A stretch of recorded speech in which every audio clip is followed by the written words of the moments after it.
नमस्कार मित्रों, मैं शर्मन कौशिक गुरु वंदना क्लासेस पर आपका हार्दिक स्वागत करता हूं, अभिनंदन करता हूं। जैसा कि हम लोग अधिगम के सिद्धांत को पढ़ रहे थे, अधिगम के सिद्धांत में थांडाइक का नियम हम लोग पूरा कर चुके हैं, जिसमें हमने पूर्व क्लास में तत्परता के नियम को पढ़ा था, अभ्यास का नियम पढ़ा था, प्रभाव का नियम पढ़ा था। इसके बाद जो थांडाइक सिद्धांत के प्रमुख गौण नियम थे उनको हमने पढ़ लिया था। भली भांति प्रकार हम समझ चुके हैं। यदि आपने मेरी पूर्व की क्लास नहीं देखी है तो मेरी प्लेलिस्ट में जाकर आप लोग उसको देख सकते हैं। आज हम विस्तारपूर्वक चर्चा करेंगे स्किनर के सिद्धांत पर। स्किनर ने किस चीज़ पर प्रयोग किया, कहाँ के निवासी थे, कब किया, सब विस्तारपूर्वक आज हम चर्चा करने वाले हैं। तो चलिए चलते हैं अपने स्किनर के सिद्धांत की ओर। स्किनर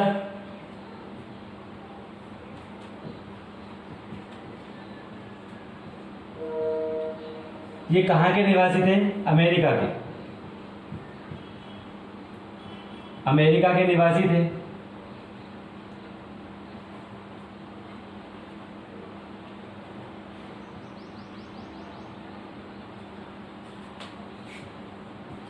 (1938) में इन्होंने एक नियम का प्रतिपादन किया। उस नियम का क्या नाम था? क्रिया प्रसूत का सिद्धांत। क्रिया प्रसूत का सिद्धांत। इसका प्रतिपादक कौन है? स्किनर है। कौन है? स्किनर। कब किया था प्रतिपादन? 1938 में। कब किया? 1938 में। ये कहाँ के निवासी थे? अमेरिका के निवासी थे। इसके कुछ प्रमुख नाम भी हैं। किसके? क्रिया प्रसूत का जो सिद्धांत है उसके कुछ प्रमुख नाम हैं। वो कौन कौन से नाम हैं? इसको आरएस थ्योरी के नाम से भी जाना जाता है, सक्रिय अनुबंधन सिद्धांत के नाम से भी जाना जाता है, कार्यात्मक अनुबंधन सिद्धांत के नाम से भी जाना जाता है, अधिगम का नैमित्तिक सिद्धांत के नाम से भी इसको जाना जाता है, इसको साधक अनुबंधन सिद्धांत के नाम से भी जाना जाता है। ये कुछ इसके प्रमुख नाम हैं, उपनाम हैं। कोई भी आपके एग्जाम्स में पूछा जा सकता है। तो चलिए लिख लेते हैं कौन कौन से इसके उपनाम हैं। आरएस थ्योरी सिद्धांत,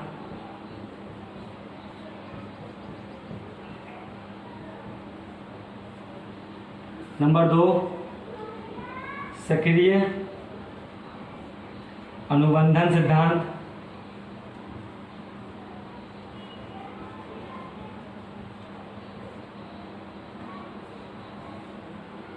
कार्यात्मक अनुबंधन सिद्धांत,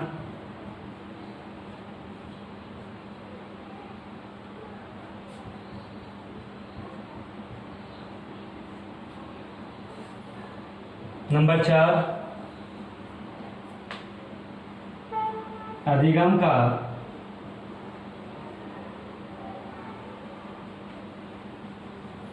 नैमित्तिक सिद्धांत, और नंबर 5 साधक अनुबंधन सिद्धांत।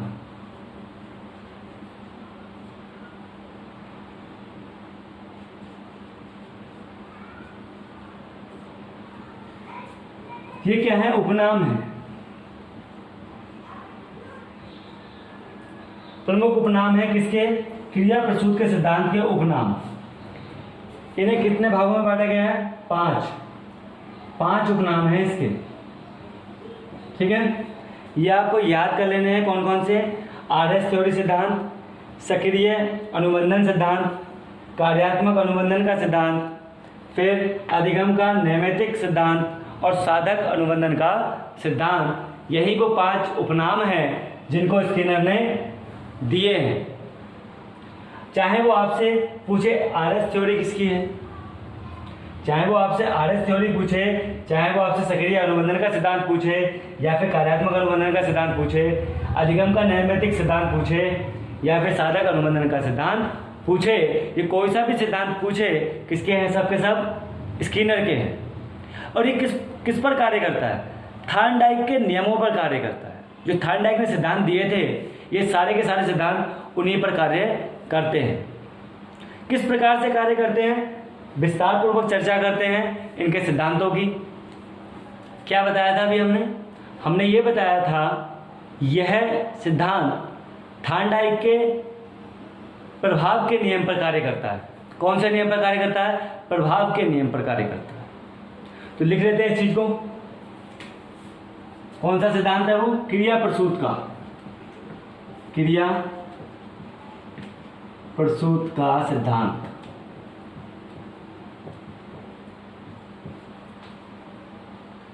स्किनर का यह सिद्धांत थार्नडाइक के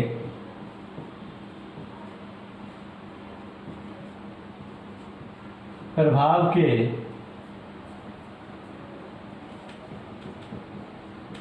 नियम पर कार्य करता है।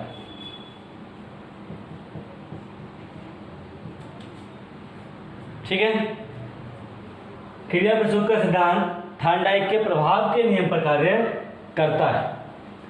अब सबसे इसके बाद क्या जान लेते हैं, क्रिया प्रसूत कहते किसे हैं? क्या है क्रिया प्रसूत? क्रिया प्रसूत से आशय, अभिप्राय या फिर आशय। क्या है क्रिया प्रसूत से अभिप्राय? चलिए जानते हैं इसके बारे में। क्रिया प्रसूत से अभिप्राय है मनुष्य अपनी खुद की इच्छा से कार्य करना। मनुष्य को अपनी खुद की इच्छा से कार्य करना क्या कहलाता है? क्रिया प्रसूत का सिद्धांत कहलाता है। उसका मन करे तो पढ़े, उसका मन करे तो ना पढ़े, उसका मन पढ़े तो चले, उसका मन करे तो रुके। खेलना, कूदना, पढ़ना, लिखना, दौड़ना, चलना, रोना, सोना, सब किस पर डिपेंड कर रहा है? मनुष्य की इच्छा पर डिपेंड करता है। किस पर डिपेंड करता है? मनुष्य की इच्छा के ऊपर डिपेंड करता है। वही कहलाता है क्रिया प्रसूत का सिद्धांत। इसमें क्या होता है? प्रत्यक्ष उद्दीपक कोई नहीं होता, इसमें अप्रत्यक्ष उद्दीपक कार्य करता है। जबकि हमने एक पूर्व पढ़ा था, किसका सिद्धांत? बिल्ली वाला नियम कुछ याद आ रहा है? कुत्ते वाला कुछ नियम याद आ रहा है? उसमें क्या था? बिल्ली के सामने एक मांस का टुकड़ा रख दिया था, मछली का टुकड़ा रख दिया थी, मछली रख दी थी हमने उसके सामने, और मछली को देख के क्या हो गया था? उसके सामने एक प्रत्यक्ष उद्दीपक था और उसने क्या कर दिया था? उछल कूद करना शुरू कर दिया था। इसी प्रकार से कुत्ते के सामने था, कुत्ते के सामने क्या रख दिया जाता था? भोजन रख दिया जाता था, और भोजन को देख के कुत्ते के मुंह से क्या आती थी? लार आती थी, या फिर घंटी बजाने के बाद उसके मुंह से लार आती थी। तो क्या था? वो प्रत्यक्ष उद्दीपक था। लेकिन इसमें ऐसा कुछ नहीं है। इसमें जब व्यक्ति की इच्छा होगी वो कार्य को करे, नहीं इच्छा है ना करे, अर्थात अप्रत्यक्ष उद्दीपक का कार्य करना क्या कहलाता है? क्रिया प्रसूत का नियम कहलाता है या सिद्धांत कहलाता है। तो हम लिख सकते हैं इसको क्या? ऐसा व्यवहार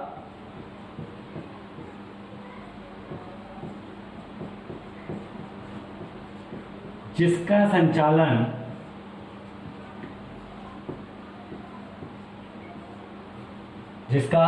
संचालन बिना किसी प्रत्यक्ष उद्दीपक के व्यक्ति की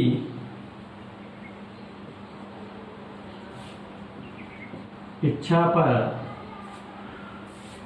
निर्भर करता हो, क्रिया प्रसूत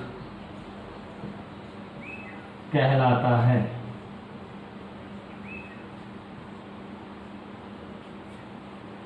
जैसे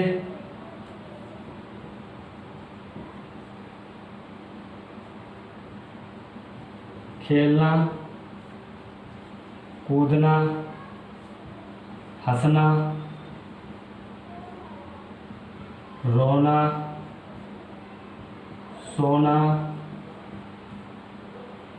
चलना, फिरना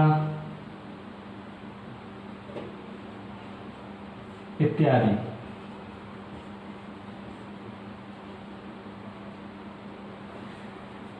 ठीक है, ये वो सारी क्रियाएं हैं जो मनुष्य अपनी इच्छा के अनुसार करता है। स्किनर ने नोट क्या लिख लीजिए, नोट, स्किनर द्वारा निरंतरता पर सर्वाधिक बल दिया गया है।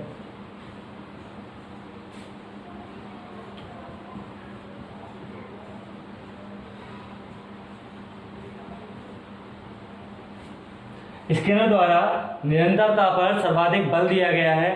इसका मतलब क्या है, मनुष्य को किसी भी कार्य को कर रहा है तो क्या होना चाहिए, निरंतर होना चाहिए, निरंतर करते रहना चाहिए। यही क्या कहलाएगा, निरंतरता पर बल दिया गया है। अब बात करते हैं किसकी, स्किनर के प्रयोग की। स्किनर का प्रयोग, स्किनर का प्रयोग, स्किनर ने किस किस चीज पर प्रयोग किया है, दो चीजों पर प्रयोग किया था। वो कौन कौन सी थी, पहला तो था आपका सफेद कबूतर। क्या था, सफेद कबूतर।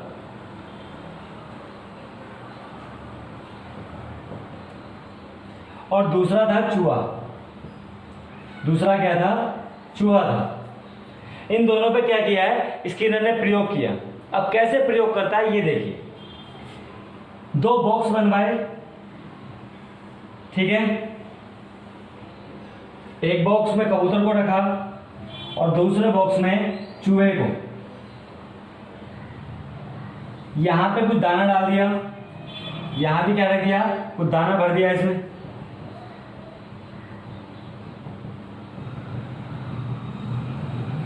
ये क्या था, दाना था,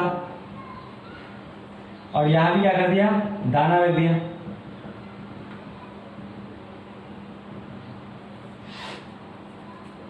इसमें क्या कर दिया, कबूतर, वो भी कैसा था, भूखा। और यहां पे क्या कर दिया, चूहा, ये भी क्या था, भूखा था। दोनों ही क्या थे, भूखे थे। और दोनों को क्या कर दिया, बंद कर दिया, दोनों को पिंजरे में बंद कर दिया। और इस पिंजरे का क्या नाम था, पीजल बॉक्स। क्या नाम था, पीजल, पीजल बॉक्स इस पिंजरे का नाम था। ठीक है, अब ना तो इस कबूतर को पता था कि यहां पे दाना है, ना इस चूहे को पता था कि यहां पे दाना है। बंद तो थे, लेकिन दोनों में से किसी को भी ज्ञात नहीं था, ना इन दोनों में से किसी को भी दाना नजर आ रहा था। दोनों में से भी किसी को दाना नजर नहीं आ रहा था। दाना कैसा था, अप्रत्यक्ष था। कैसा था, अप्रत्यक्ष। दाना कैसा था, अप्रत्यक्ष था। किंतु कबूतर और चूहा भूखे होने के कारण उछल कूद मचा रहे थे। क्या कर रहे थे, उछल कूद मचा रहे थे, इस पिंजरे से बाहर निकलने का प्रयास कर रहे थे। उस प्रयास के दौरान कबूतर की चोंच कहां लग जाती है, इस दाने में लग जाती है। ये क्या है, कबूतर की चोंच है। इस चोंच इसकी क्या लग जाती है, इस दाने में लग जाती है, और दाना यहां से आना शुरू हो जाता है। दाना क्या होता है, आना शुरू हो जाता है, और कबूतर उसको खाना शुरू कर देता है। इसी प्रकार से ये जो चूहा था, इस चूहे का जो पंजा है वो यहां लग जाता है, जिसके दौरान क्या होता है, यहां से कुछ जगह हट जाती है और दाना यहां से आना शुरू हो जाता है। तो क्या कह सकते हैं हम इसमें, कबूतर क्या कर रहा था, निरंतर प्रयास, निरंतर प्रयास। और चूहा भी क्या कर रहा था, निरंतर प्रयास कर रहा था। क्या कर रहा था, ये भी निरंतर प्रयास कर रहा था। दोनों ही क्या कर रहे थे, निरंतर प्रयास कर रहे थे। अब जब इनकी चोंच इसमें टकराई तो इन्हें क्या मिली, अभिप्रेरणा मिली। क्या मिली, अभिप्रेरणा। अब वो अभिप्रेरणा कैसी थी, अप्रत्यक्ष थी। वो अभिप्रेरणा कैसी थी, अप्रत्यक्ष थी।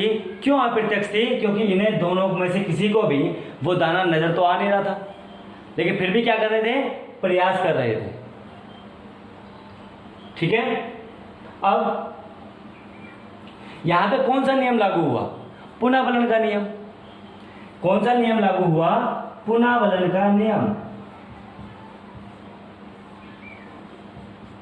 पुनर्वलन का नियम क्या हो जाता है, लागू हो जाता है। क्यों, क्योंकि जब वो प्रयास करते रहे तो उन्हें क्या हो गया, एक बार सफलता प्राप्त हो गई। क्या प्राप्त हो गई, सफलता को उन्होंने पा लिया, प्राप्त हो गई। और फिर क्या हुआ, जो उनका कार्य था उस कार्य में एक गति प्रदान हो जाती है। ये जो पुनर्वलन का नियम था, जो कार्य कर रहे थे, इन्होंने क्या करना शुरू कर दिया, पंजे और ज्यादा मारने शुरू कर दिए। चूहा यहां पे उछल कूद करने लगा बार बार। क्या हो गया, में वृद्धि। ठीक है, गति में क्या हो गई, इनकी वृद्धि हो जाती है। यही कहलाता है स्किनर का प्रयोग। स्किनर ने अपने सिद्धांत का प्रतिपादन करने हेतु 4 प्रकार के पुनर्वलन बताए हैं। वो कौन कौन से हैं, नंबर 1 क्रमिक पुनर्वलन, निश्चित अनुपात पुनर्वलन, निश्चित अंतराल पुनर्वलन और नंबर 4 परिवर्तनशील पुनर्वलन। तो हम लिख लेते हैं इसको। स्किनर ने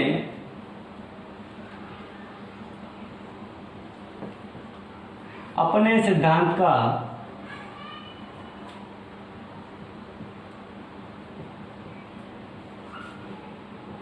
प्रतिपादन करने हेतु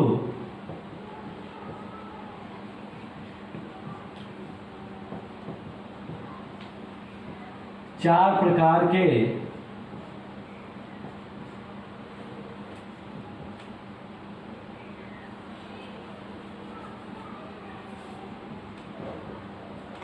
पुनर्वलन बताए हैं।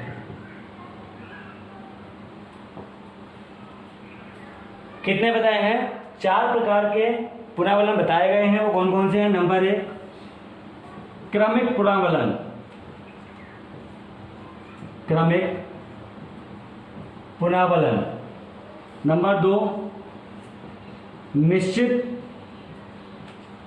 अनुपात पुनर्वलन। नंबर 3 निश्चित अंतराल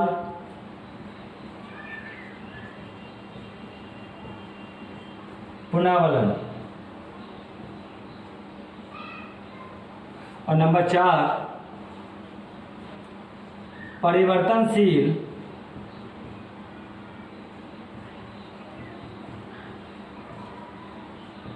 पुनर्वलन।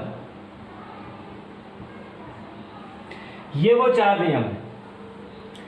क्रमिक पुनर्वलन, क्रम के अनुसार पुनर्वलन करना। निश्चित अनुपात, किसी भी निश्चित अनुपात में यानी कि छोटा मोटा उसमें क्या करना, चेंजेस करने। निश्चित अंतराल पुनर्वलन, निश्चित अंतराल क्या होता है, एक थोड़ा टाइम पीरियड के बाद, एक कोई निश्चित समय कर दिया हमने, उसके बाद उसमें पुनर्वलन करना। परिवर्तनशील पुनर्वलन, परिवर्तनशील का क्या मतलब हुआ, समय समय पर परिवर्तन करते रहना, वो पुनर्वलन।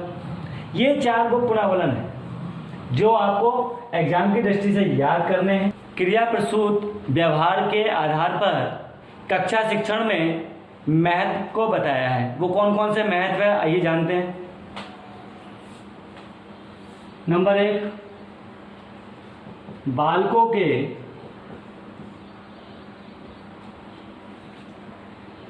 बालक एवं बालिकाओं के सीखने में सहायक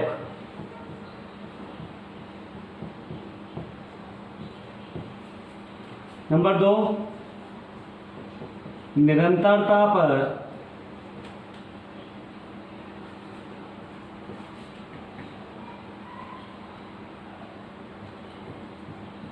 सर्वाधिक बल दिया गया है।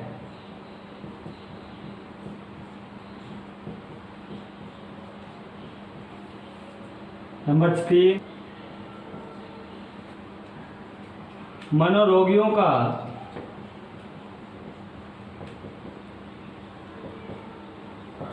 उपचार करने में सहायक।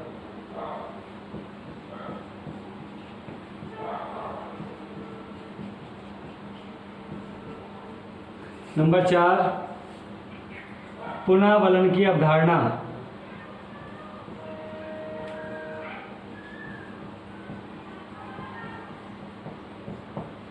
नंबर 5,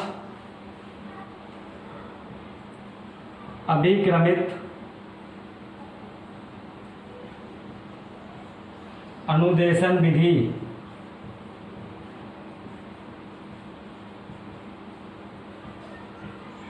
नंबर 6, बालक एवं बालिकाओं को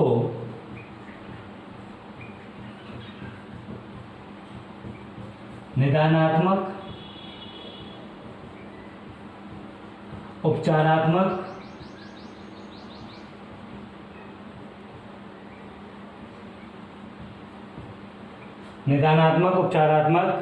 शिक्षण करवाने में सहायक।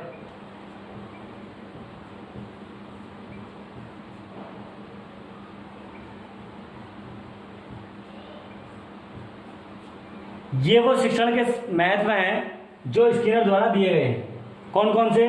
बालक एवं बालिकाओं को सीखने में सहायक, निरंतरता पर सर्वाधिक बल दिया गया है। मनुष्य क्या करना चाहिए? निरंतरता बनाए रखनी चाहिए, जिससे क्या होगा? सफलता को प्राप्त हो जाएगा। मनोरोगियों का उपचार करने में सहायक, पुनर्वलन की अवधारणा, अभिक्रमित अनुदेशन विधि, बालक एवं बालिकाओं को निदानात्मक, उपचारात्मक शिक्षण विधि कराना। निदानात्मक और उपचारात्मक क्या करवाना है? शिक्षण विधि के द्वारा करवाना। ये सारे महत्व हैं जो परीक्षा की दृष्टि से अति महत्वपूर्ण है। यहाँ पे आज हमने स्किनर का जो सिद्धांत था वो कंप्लीट कर लिया है। इसके बाहर आपका कुछ भी नहीं आने वाला है। तो मित्रों, ये क्लास आपको कैसी लगी? यदि अच्छी लगी हो तो लाइक और शेयर करना ना भूलें। धन्यवाद।